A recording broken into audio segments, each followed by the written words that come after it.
Δεν έχουν δηλαδή επαφή. Λείπει η επαφή, η εγκύτητα, το άγγιγμα.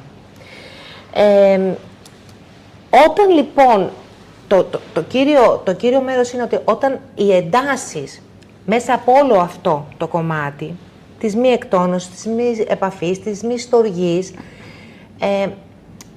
έρχεται λοιπόν η ώρα και η σύγκρουση φουντώνει τόσο πολύ ή παγώνει τόσο πολύ σχέση, που οι δύο άνθρωποι αυτοί που κάποτε αγαπηθήκαν, ερωτευτήκαν, συγκινήθηκαν, κάναν παιδιά, έχουν αρχίσει και η σχέση έχει γίνει πεδίο μάχης. Είναι δύο εχθροί που κοντεροχτυπιούνται. Όχι εγώ έχω δίκιο, όχι εσύ έχεις άδικο, όχι έχουμε και οι δύο δίκιο και πού να το βρούμε το δίκιο, και καταλήγουν είτε σε διαιτησίες συγγενών, έλα εδώ γιαγιά να μας πεις ποιος έχει δίκιο. Έχουμε άπειρα δικαστήρια, ειδικά στις πολυκατοικίες που μένουν πάνω κάτω, ο ένας εκ των δύο αναγκάζεται να συμμορφωθεί, γιατί διαφορετικά θα έχει κυρώσεις. Όμως ο σύντροφος που συμμορφώνεται δεν είναι εκεί με την καρδιά του.